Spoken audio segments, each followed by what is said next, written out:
Bueno, hoy nos acompaña un senador, economista, precandidato presidencial, es Géminis, es decir, pues digamos que tiene brillantez, número 3, el número de la suerte, y nació para los chinos en un año del perro, que lo hace una persona bastante leal. Con ustedes, el senador Iván Marulanda, un aplauso. Senador Marulanda, ¿sabías todo esto? ¿Que eras del año del perro, por ejemplo? No, ni tenía ni idea, pero qué buen dato. Buenísimo. Senador, si no estuviera en campaña, ¿habría venido a este programa? ¿Por qué? O mejor dicho, ¿para qué? No, si no estuviera en campaña no me hubieran invitado, Santiago. No. No, ¿cómo que no? Eso es una buena respuesta. Es obvio. Con respecto al tibio centro, ¿usted es más frío o más caliente? A mí del centro solamente entiendo el siguiente enfoque, y es que tenemos que unir a los colombianos, encontrarnos, reconciliarnos y pensar y mirar adelante, mirar hacia el futuro, dejar ese pasado atrás que es tan doloroso y tan sangriento y tan iracundo, y poder construir juntos como un destino que sea decente y que nos permita pues como dejar un país donde se pueda vivir tranquilamente y dignamente. Es digamos el concepto de centro que me interesa. Por lo demás, en lo que tiene que ver con el Estado, a mí sí me interesa un Estado que intervenga y que se comprometa duro con los problemas de la gente. Entonces, en ese sentido soy de centro izquierda o de la izquierda. ¿Sí? ¿Qué le ha dicho, senador Marulanda, qué le ha dicho Fajardo de su precandidatura y si es verdad o que hay como una especie de abrirle camino a él, viendo que sectores alternativos lo aceptan más a usted? ¿Usted qué opina de eso que se dice? Él tiene su camino en este momento y yo tengo el mío. Yo estoy dentro de un partido en la construcción de un proyecto político de partido, y él está por otro lado con su movimiento trabajando en abrirle camino pues a su candidatura y abrirle camino también a ese movimiento. Pero son caminos distintos hasta ahora. Más adelante vamos a ver qué pasa, porque más adelante va a haber que hacer coaliciones en Colombia, y hay que hacer coaliciones muy poderosas con varias fuerzas políticas, porque aquí en Colombia ya un partido solo no gana la presidencia, ninguno. Se necesitan coaliciones. Fajardo ha vetado a Petro, ha dicho que con él jamás. ¿Usted qué dice de eso? Ese es un problema. Ese es un problema porque esto no puede empezar con vetos, esto no puede empezar generando esa pugnacidad, porque entonces vamos a crear, y yo se lo he dicho a él, le he dicho, hombre Sergio, eso es crear aquí otro tipo de polarización. Tenemos una polarización de extrema derecha a extrema izquierda. Ahora es crear una polarización en este espectro del centro a la izquierda. Es llenar a este país de peleas, de vetos, de rabias. Es una rabia más. A mí me parece que eso no es conveniente, y yo no estoy de acuerdo con eso. ¿Cómo es su propuesta de la coca regulada? Esto es un tema que yo vengo estudiando hace muchos años, porque a mí me mataron mis compañeros en ese drama, en la lucha y en la guerra contra el narcotráfico, pero me mataron los compañeros, a Galán, a Lara, y estuvieron por llevarnos de calle a varios, algunos inclusive heridos y otros muertos por ahí en el campo, en el Magdalena Medio, etc. Eso fue una tragedia, y yo vengo desde eso pensando, esto no puede ser, esto es una locura. Y dije, bueno, llegó la hora de yo volver toda esta preocupación y todos estos estudios y toda esta observación que he hecho de este tema, volverlo un proyecto de ley. Y le dije a los muchachos que trabajan conmigo, el día que empezamos a trabajar, les dije, bueno, aquí vamos a trabajar en muchas cosas, pero hay una que tiene para mí particular relevancia, que es esta. Yo quiero que hagamos un proyecto de ley para regular la producción de hoja de coca y la comercialización y el procesamiento en cocaína.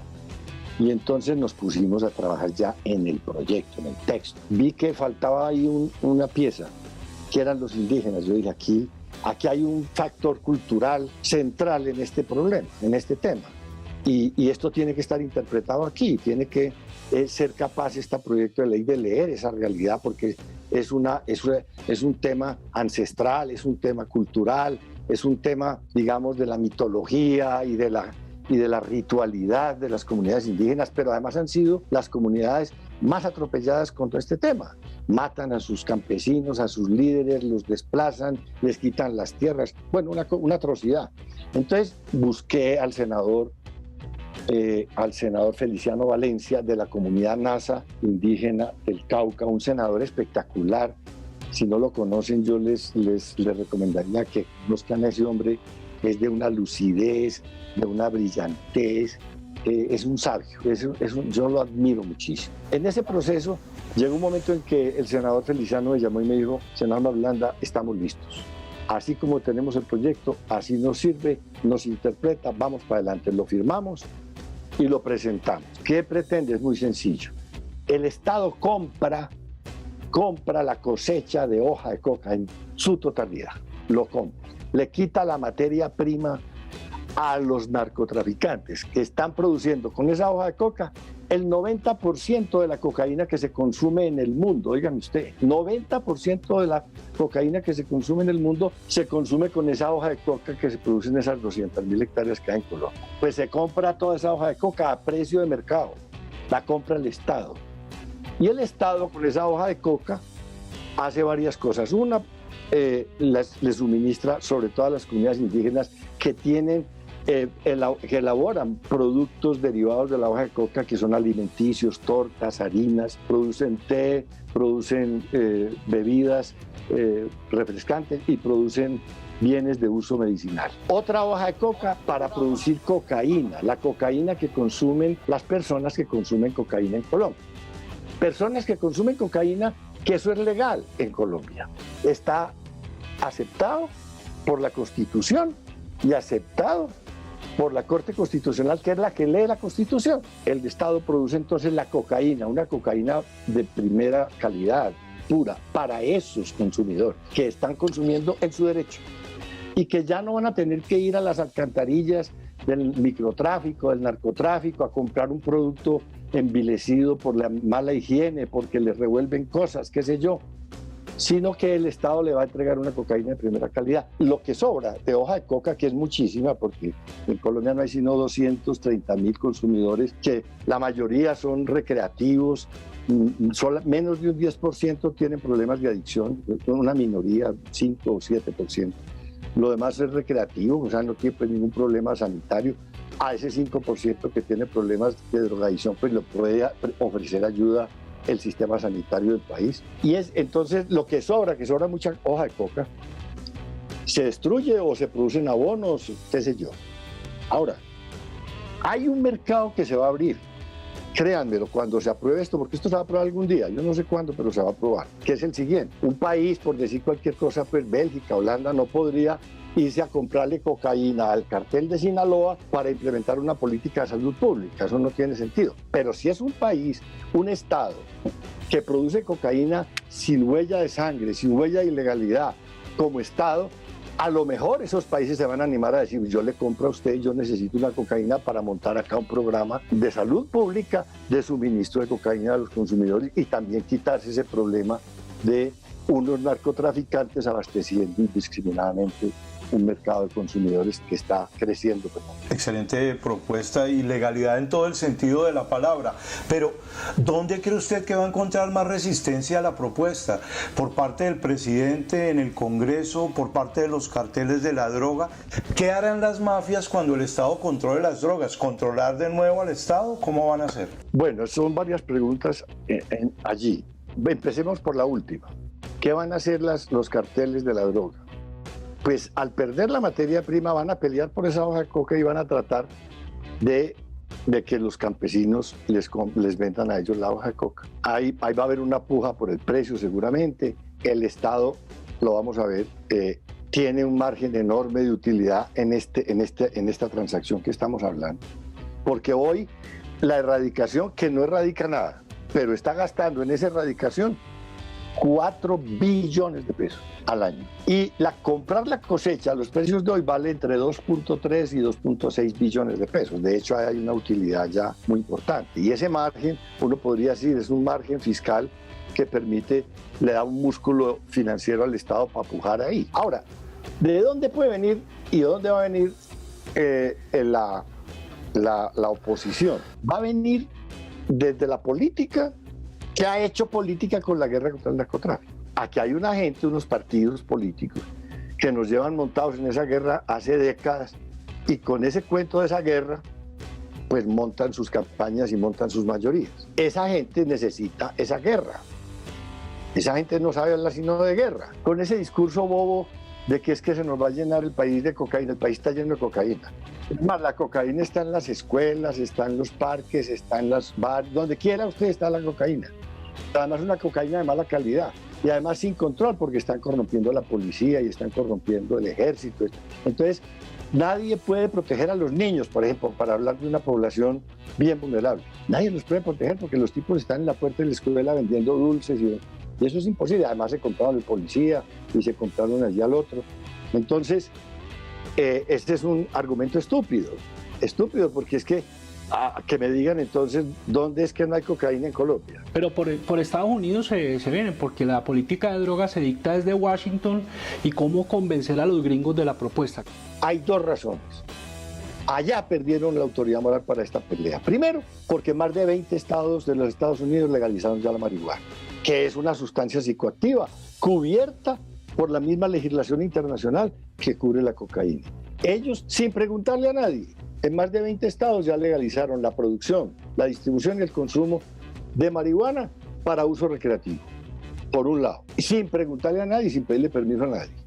Y segundo, ese presidente que tienen allá, que es un presidente, me va a cuidar mucho las palabras porque de pronto me va muy bien en estas elecciones y quedo ahí en un problema. Pero ese señor, para decirlo menos,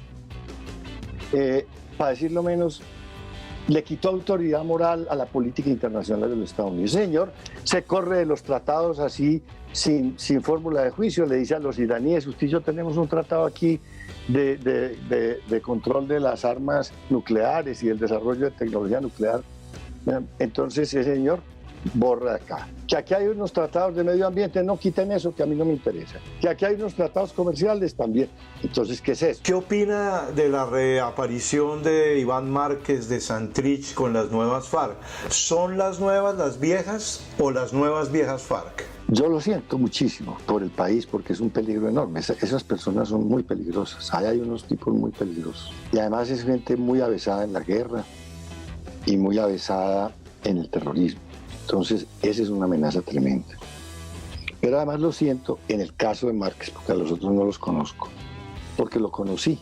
Cuando yo había sido senador en el 86, él había sido representante a la Cámara en esa época por la Unión Patriótica y también nos habíamos conocido en foros y en el propio Congreso. Y luego le seguí toda la trayectoria en el Acuerdo de Paz. Él lideró a las FARC en ese proceso, en esa negociación, y fue un liderazgo muy brillante y muy exitoso. Entonces me da mucho dolor que esa persona tan importante políticamente y tan importante en el proceso de paz haya caído en la forma que cayó, otra vez al infierno de la violencia, pero que ya no es una causa política, sino una causa terrorista, que me parece muy doloroso y que el país tiene que enfrentar como tal. Bueno, oyéndolo a usted, senador, se da uno cuenta que está decidido a subirse en ese potro desbocado que es la presidencia de Colombia, pero ¿no le da miedo en el momento en que las cosas empiecen a salir mal, digamos, en el caso de ser presidente, que usted termine siendo una fuente inagotable de memes y chistes políticos y sobre todo cree que podría superar los memes sobre Duque, que eso sí debe ser aterrador? No, es imposible. Es imposible. No, Santiago, eso es imposible. Por más esfuerzos que hagan, no, Santiago. Eso mira, lo tranquiliza. Sí, no. Yo no le pongo a eso. Yo creo que voy a ser, si soy elegido, voy a ser un gobernante digno y muy, digamos, muy sencillo y muy reservado, con muy poca exposición inútil, trabajando por el país, y que aquí lo que hay es un oficierío que yo les digo, no tiene que estar muy loco para pensar en eso. Claro que es una enorme dignidad y honor servirle uno a su país. Entonces yo lo asumo no como la novelería de que eso allá, pues no, eso es una cosa muy dura. Y bueno, pero alguien tiene que hacerlo, y si yo tenga la seguridad que lo hago con dignidad y con discreción, y que no van a faltar los ataques y los chistes y lo que se quiera, pero no van a obedecer a que haya dado alguna razón ridícula para motivar eso. Tengan la seguridad que no. Doctor Marulanda, yo le nombro un partido de estos y usted me da una definición. Centro Democrático. Derecha extrema. Cambio Radical. Como leche cortada. No, pero de ahí sale el cortado, el miel me sabe, yo creo que... El arequipe. No sé. Sí, pero hay que trabajarle mucho. Pero hay que trabajarle. Partido Conservador. Es un escaparate viejo. Sí. Viejo y lagarto, ¿no? También. Bueno, sí, que está bastante metido en todas partes y no sabe uno qué hacer con él, ahí está, siempre. Partido Liberal. La decadencia, ¿no? Qué lástima, porque ese fue mi partido siempre, la decadencia. Se fue a menos, como dicen las mamás, se fue a menos. Sí. Digamos que se fue de culo. Digamos que sí, digamos. Y no hay barranco que lo ataje. Ya que menciona usted la palabra decadencia, senador Marulanda, usted que fue senador hace 30 años y volvió a ser elegido ahora, ¿piensa que mejoró o empeoró el Congreso? Santiago, empeoró totalmente, no te puedes imaginar. Ay, ay, ay.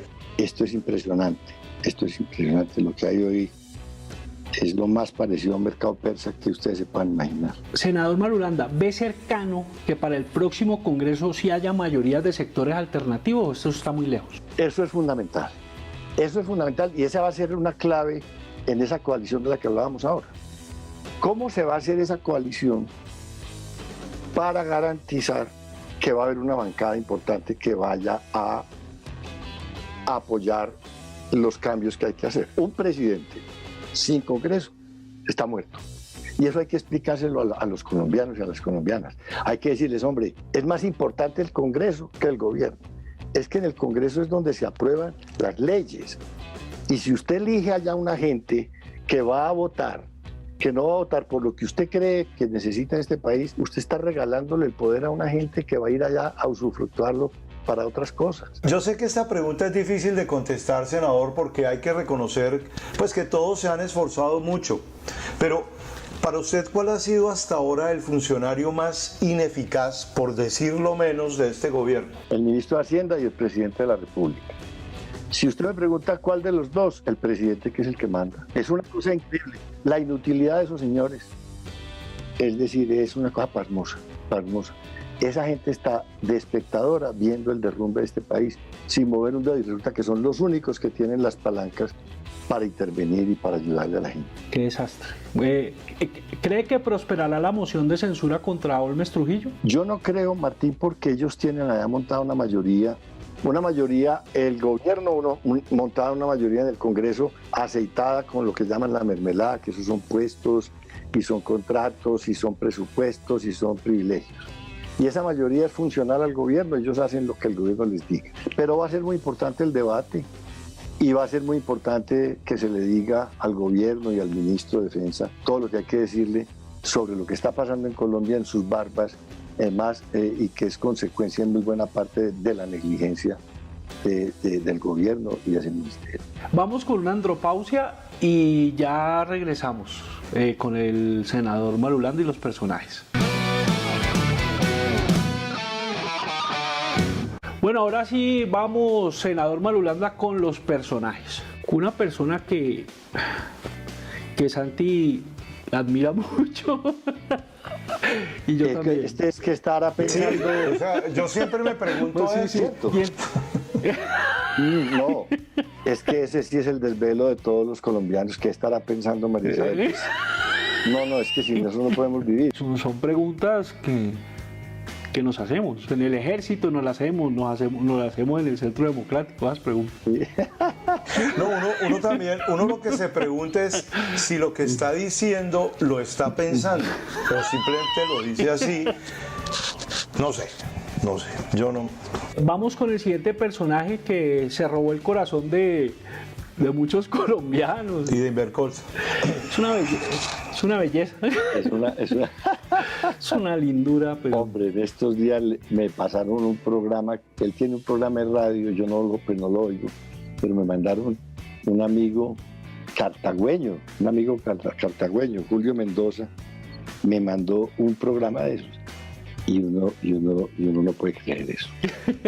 No, eso es alucinante. Eso es para meterle todos esos adjetivos de Martín, caramba, eso es cósmico, eso es extravagante, eso es de todo, esotérico, intergaláctico, eso.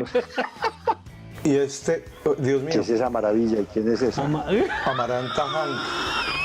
Amaranta Hank. Es una actriz. ¿Y dónde está? ¿Qué? No sé, pero para un ministerio aplica o no.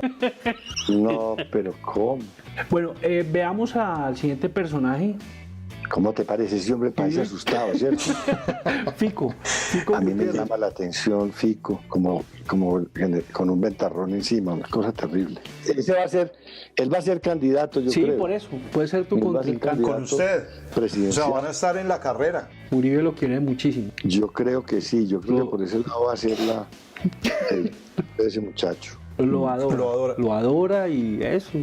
Se siente feliz con eso. Está realizado. Pues. Veamos el siguiente personaje.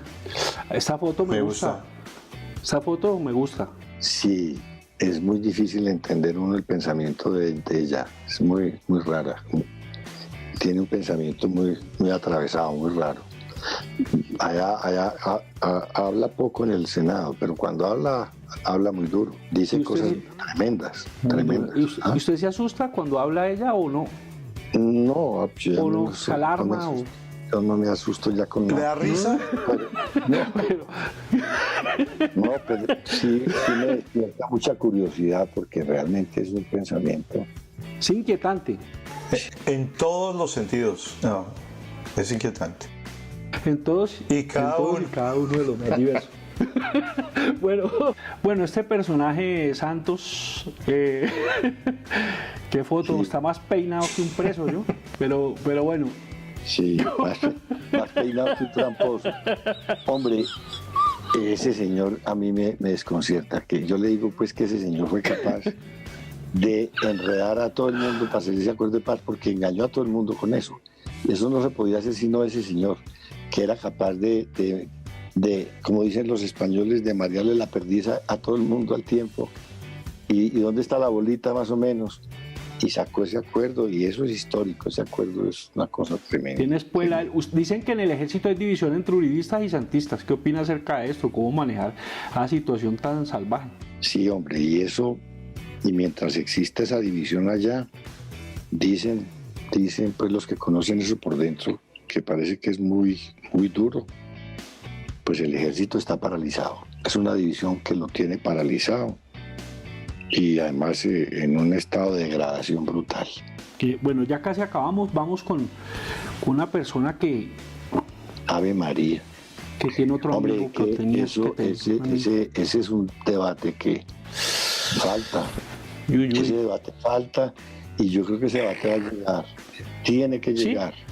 Lo que pasa es que la pandemia no ha dejado, porque además esta virtualidad pues es muy perversa para que puedan desarrollarse en el Congreso pues las cosas más o menos normalmente, pero ese debate falta. Bueno, muchas gracias, doctor Marulanda. No, hombre, qué gusto estar con ustedes. Gracias pues por este rato, muy agradable. Un descanso, un paseo pues en este ajetreo. Un paseo de olla. De olla a presión. De olla pitadora, oye. Ha sido un gusto y un momento muy agradable este encuentro con ustedes. Les agradezco enormemente. Muchas gracias. Gracias, senador.